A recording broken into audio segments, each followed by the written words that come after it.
बच्चों आज के इस वीडियो में हम लोग सीखेंगे कि तापमान जो होता है उसको हम लोग इकाई परिवर्तन कैसे करेंगे, यानी डिग्री सेल्सियस से केल्विन में कैसे बदलेंगे और केल्विन से डिग्री सेल्सियस में कैसे बदलेंगे। तो इस चीज़ को हम लोग अच्छे से पढ़ेंगे। वीडियो आपको पूरा देखते रहना है।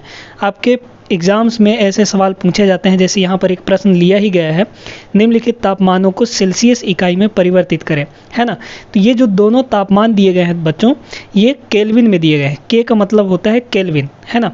इसको बदलना है डिग्री सेल्सियस में या फिर सेल्सियस में बदलना है, ठीक है। एक ही चीज़ है, चाहे डिग्री सेल्सियस कहिए चाहे सेल्सियस कहिए, ठीक है। तो यहाँ पर अगर आपको तापमान का इकाई परिवर्तन करना है, बदलना है एक से दूसरे में, तो आपको एक फार्मूला याद रखना पड़ेगा। देखिए बच्चों, क्या होता है कि जो केल्विन होता है ना, केल्विन टेम्परेचर, जो केल्विन टेम्परेचर होता है, यहाँ पर हम इसको स्टार लगाए दे रहे हैं। केल्विन, के मतलब केल्विन, केल्विन टेम्परेचर जो होता है बच्चों, वो होता है 273 प्लस सी। सी का मतलब क्या हुआ, सेल्सियस। सेल्सियस इकाई में जो हमारा मान होगा, जो हमारा टेम्परेचर होगा, उसको हम यहाँ पे लिखेंगे। तो यहाँ पर इसका मतलब क्या हुआ कि इसका मतलब ये हुआ कि अगर हमको केल्विन टेम्परेचर निकालना है तो हम डिग्री सेल्सियस वाले टेम्परेचर में से 273 जोड़ देंगे तो हमारा केल्विन टेम्परेचर आ जाएगा, है ना। अब देखिए, इसी से एक और फार्मूला भी बन जाता है। यहाँ पर देखिए, अगर हमको सेल्सियस वाला टेम्परेचर निकालना है तो क्या करेंगे, इस 273 को इधर ले आएंगे, माने क्या हो जाएगा, ये के माइनस 273 हो जाएगा। देखिए बच्चों, ये 273 होता नहीं है, ये 273.15 होता है, यानी 273.15 होता है। लेकिन अप्रॉक्सीमेटली हम कितना ले लेते हैं, 273 ही ले लेते हैं, ठीक है। लेकिन ये होता एक्चुअल में कितना है, 273.15 यहाँ पे ऐड होता है। बात क्लियर हो गई ना। अब देखिए, यहाँ पर इस सवाल में, इस प्रश्न में आपको क्या दिया गया है, इस प्रश्न में आपको दिया गया है कि भाई ये केल्विन में दिया है, तो केल्विन से हमको सेल्सियस में बदलना है। तो हमारा दूसरा वाला फॉर्मूला यहाँ पर लगेगा, ये वाला, क्योंकि हमको सेल्सियस वाला निकालना है, ठीक है।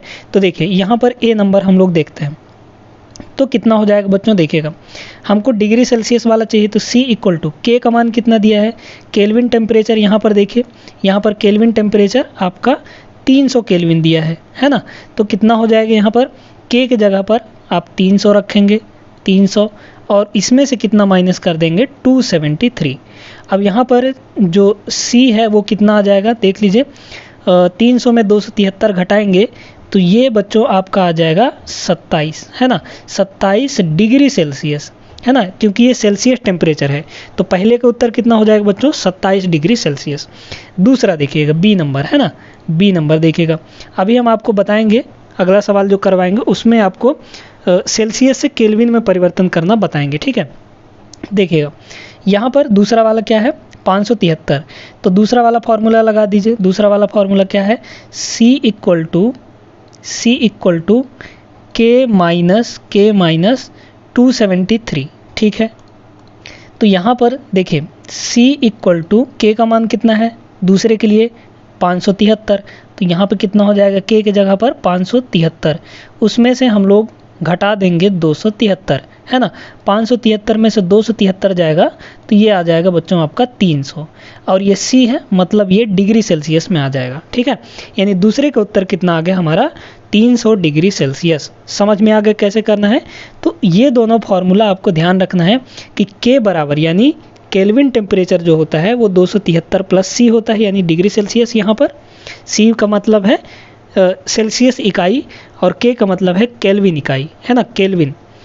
तो समझ में आ गया। चलिए अब दूसरा प्रश्न हम लोग देख लेते हैं, जिसमें आपको सेल्सियस से केल्विन में परिवर्तित करना होगा, ठीक है। तो चलिए देखते हैं, वो वाला सवाल भी आपको पूछा जाता है ऐसे एग्जाम्स में। तो चलिए बच्चों, यहाँ पर अब वो वाला सवाल देखते हैं जिसमें आपको केल्विन में निकालना है। डिग्री सेल्सियस में दे रखा है, केल्विन में आपको बताना है कि कितना टेम्परेचर होगा। यहाँ पर देखिएगा, यहाँ पर पहला ए नंबर की बात करते हैं। अब आपको इसमें कौन सा फार्मूला लगाना है, तो आपको केल्विन निकालना है ना, तो यानी पहला वाला फार्मूला लगा देना है।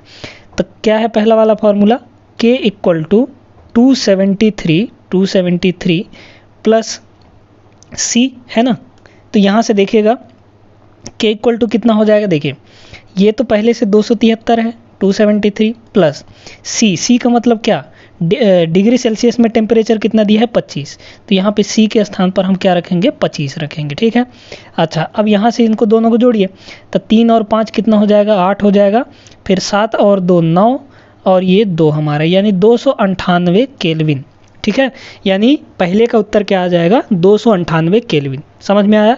चलिए दूसरा नंबर देखते हैं, बी नंबर। यहाँ पर बी नंबर क्या है, फिर वही फॉर्मूला लगाएंगे हम लोग, के इक्वल टू कितना 273 प्लस सी। यहाँ पर 273 और प्लस सी का मान कितना है 373 है ना, 373 दोनों को जोड़ दीजिए बच्चों, 3 और 3 कितना हो जाएगा 6, 7 और 7 हो जाएगा 14, 14 के 4 हासिल 1, 2 और 3 5, 5 और 1 6, यानी 646 केल्विन हो जाएगा। समझ में आ गया। तो अब आपको अच्छे से पता चल गया होगा कि कैसे केल्विन से डिग्री सेल्सियस में बदलना है और डिग्री सेल्सियस से केल्विन में परिवर्तित करना है, ठीक है। चलिए ये तो उम्मीद करते हैं बच्चों कि आपको अच्छे तरीके से समझ में आ गया होगा, है ना। अब यहाँ पर कुछ चीज़ें आपको ध्यान रखना है, जैसे पहला पॉइंट यहाँ पर हम आपको बता दे रहे हैं, है ना, जनरल नॉलेज के लिए आपके लिए अच्छा रहेगा। देखिए हमारे शरीर का, है ना, मानव शरीर का, यहाँ पर हम आपको अच्छे से लिख कर बता दे रहे हैं, मानव शरीर का सामान्य तापमान कितना होता है बच्चों, यानी जो हमारा बॉडी है, हमारा बॉडी, उसका नॉर्मल टेम्परेचर कितना होता है, सामान्य तापमान कितना होता है, तो ये याद रखिएगा कि ये होता है 37 डिग्री सेल्सियस। अब चाहे तो आप इसको केल्विन में भी चेंज कर सकते हैं। केल्विन में चेंज करने के लिए क्या करना पड़ेगा, 273 में इसको जोड़ दीजिए, केल्विन में आ जाएगा, है ना। तो यहाँ पर अगर हम इसको केल्विन में जोड़ें तो इसी को कह सकते हैं, या केल्विन में बदलेंगे तो 273 में इसको जोड़ेंगे तो कितना हो जाएगा 7 3 10 के शून्य, है ना, 273 जोड़ दीजिए इसमें, तो 7 3 10 और 7 3 10 1 11 के 1 हासिल 1 और 2 1 3, यानी 310 केल्विन, ठीक है। तो याद रखिएगा कि मानव शरीर का जो सामान्य ताप होता है, यानी कि बुखार उखार नहीं है, अगर नॉर्मल टेम्परेचर जो होता है वो 37 डिग्री सेल्सियस या फिर 310 केल्विन होता है। बात क्लियर होगी बच्चों। तो इसको याद रखेंगे आप लोग, है ना, पूछ सकता है आपके एग्ज़ाम में ऑब्जेक्टिव के तौर पर। तो उम्मीद करते हैं बच्चों कि आज जो भी पढ़ाए हैं हम आपको वो अच्छे से क्लियर हो गया होगा, और अब ऐसा प्रश्न आता है इकाई परिवर्तन के लिए तो आप लोग इसको कर लेंगे, ठीक है ना। चलिए तो आज की इस वीडियो में बस इतना ही। वीडियो पसंद आया तो वीडियो को लाइक कर दीजिए और चैनल को भी सब्सक्राइब कर लीजिए और अपने दोस्तों के साथ शेयर कर दीजिए जितना ज़्यादा हो सके, ठीक है। चलिए अगले वीडियो पे मिलते हैं, तब तक आप लोग सभी अपना ख्याल रखेंगे। जय हिंद।